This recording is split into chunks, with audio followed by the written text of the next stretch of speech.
This is Let's Make Waves podcast. I'm your host, Rana Al-Basri Marwad, and I believe that we're all here to make waves. I created this podcast to help you build your brand by sharing with you tools, resources, and strategies to gain professional authority for better business opportunities.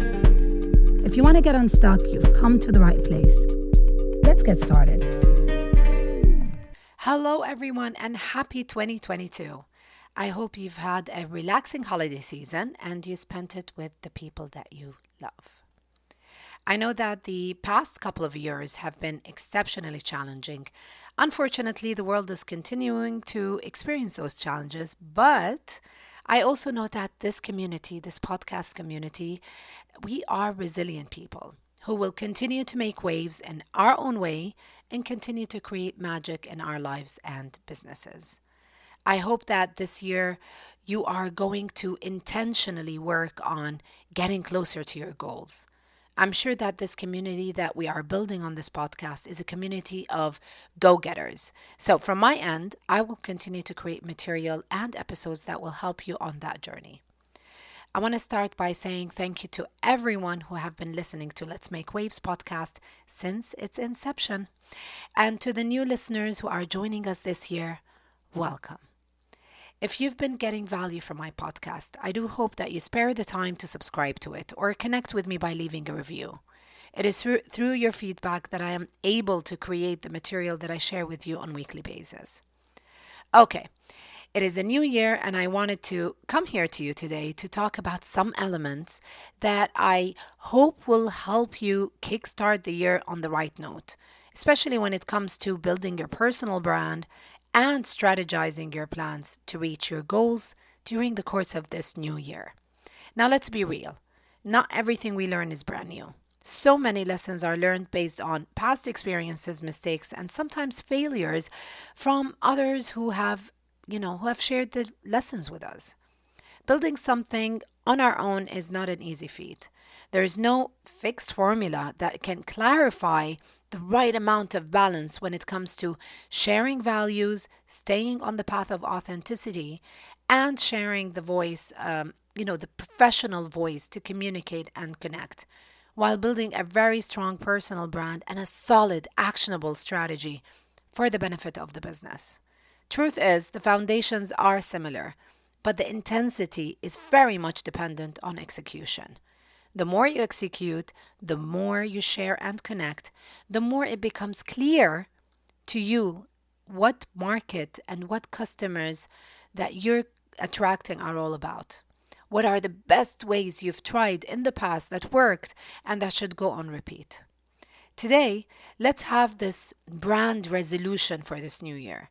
What mistakes to avoid so that our personal brand thrives and grows during the course of the year that will help us get closer to nailing our goals. So are you ready? Let's dive in.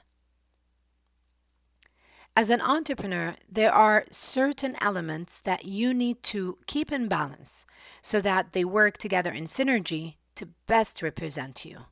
Some of those elements are a clear mission, communicating your values, identifying your USP, target audience niching, a solid and attractive offer, using right channels of communication, and a seamless customer experience. These are just some of the elements that your business and brand encompasses. And as simple as these might sound, it is in their simplicity that so many entrepreneurs overcomplicate the process. So let's untangle that by highlighting personal brand mistakes to avoid in 2022. Number one is your positioning is off. Being very clear on your unique selling proposition, USP, or unique value proposition will ultimately be the lifeline of how long you can sustain building and growing your business. Whether this differentiation is something big or small, you will set yourself apart from a sea of similarities, especially if you're working in a competitive market. So just think of it as your competitive edge. Number two, you talk to a general audience. Now, I know I sound like a broken record on this one, but I cannot stress how this particular point is so necessary, yet so difficult for so many. When you talk to a general audience, you dilute your message because it has to be general so that it can match that general audience. You dilute your brand image because you have to appeal to the same general audience. What happens next is that you become unmemorable. And when you're unmemorable, you become generic, and it puts you in a position where the only way to survive is based on pricing wars. This is the danger zone. So I really hope that you take this point to heart when it comes to 2022. Number 3, your messaging is not clear. Today's clients are bombarded with messages on social, in-store, online, everywhere. And when you don't nail your mission or when you don't clarify your USP, all your communication tools will be based on sharing sporadic, inconsistent messaging. So, by unifying your brand voice, your brand image, your customer will start recognizing you and, of course, recognizing your business.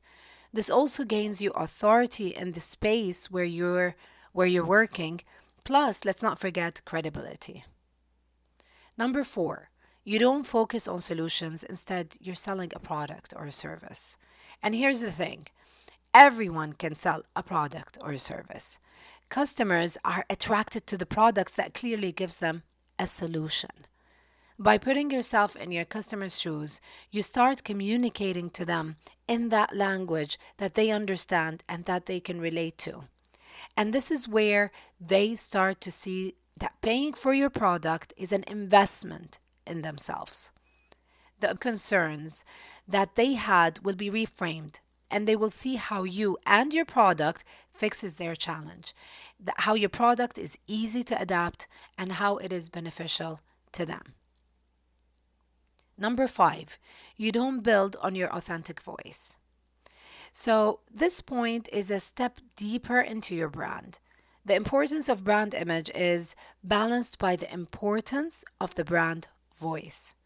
You decide if you want your brand voice to be distant and cold or to sound like a human talking to another human. By making sure that your marketing and your communication strategy is built on conversational messaging, you make the client feel as if you're right there talking to them. Number 6, you don't consider repetitive customers. And this touches on how inefficient it is when we put a lot of weight on lead generation and neglect returning customers. Businesses sustain its position when they are able to attract a customer and make them so happy that they buy from you again and again and maybe even invite a friend to buy too. From a budgeting point of view, it is cheaper to do marketing and convert a returning client than getting a new one on board. Number 7, you have an imbalanced approach when it comes to marketing, publicity, and creation of content.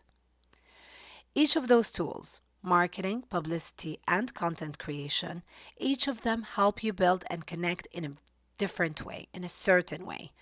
So creating a synergy in your plans is a consistent goal for everyone.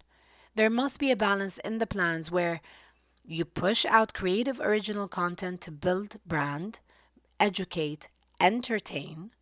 You have a publicity plan that helps you build authority and credibility, and you lean into your marketing plan to build lead generation and, of course, make the best use of your funnels.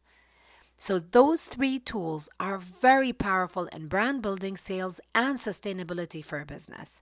Having that balance with all 3 will get you there. Number 8, you don't connect with your customers outside of social. This is where the disconnect between a business and a customer journey takes place. There is so much dependency on social media as the only tool to use when it comes to marketing our business and building a customer base. So the issue with this approach is that we seem to forget that social media is not owned media. As a result, we do not own our followers and we do not have the full power to connect with them. When we start seeing social media as a great marketing tool that it is, and work along the customer journey by looking at social as just part of the full journey, we therefore start to create opportunities to attract customers through social and begin to convert them into our world, where we are able to nurture this relationship, connect with them, and begin to build that trust factor that hopefully moves them along that path to taking the final decision in favor of our business. Number 9, you copy competition. The biggest lesson that I hope we all take from many mistakes made is to keep our blinders on and focus on our lane. Understanding that the dimensions of our market and who are the players in it is definitely something important to know when it comes to the business for any business owner. But it is in the personalization part of those details in the plans and putting the blinders on that help us stay consistent in our brand voice, in our brand image, and brand experience. Let's not forget even our USP. Temptations will always be there. We see something cool that someone else is doing, and we feel like maybe this is something that we want to try in our business. And here's where many fall into that trap: the fine line between inspiration by good example that is out there and copying a good example that is out there. That's a very fine line. This is especially true in social media marketing. However, by doing this, we lose focus of what we are uniquely all about. And this is when we step away from our initial mission and goals. And finally, number 10, we think that we know it all. Now, I cannot stress how much finding the right support system has changed my personal approach and left positive impact on me as a person, and of course my approach when it comes to work and business. Today, information is out there and in so many shapes and in so many forms and in abundance. There's always an opportunity to learn and get better at something. So putting personal growth as a priority will impact you and your business positively. And there are so many ways to accomplish that. It could be through taking the right digital course, being part of a mastermind, books, podcasts, mentors, even working with coaches. The resources are out there for you to find the right fit for you and for your business based on your goals and your current situation. And there you have it, 10 personal brand mistakes to avoid this new year. As a quick recap, we'll just quickly go over them. 1. Make sure your positioning is not off. 2. Don't talk to a general audience. 3. Your messaging must be clear. 4. Focus on customer solutions, not a narrow approach to sales. 5. Build your authentic voice. 6.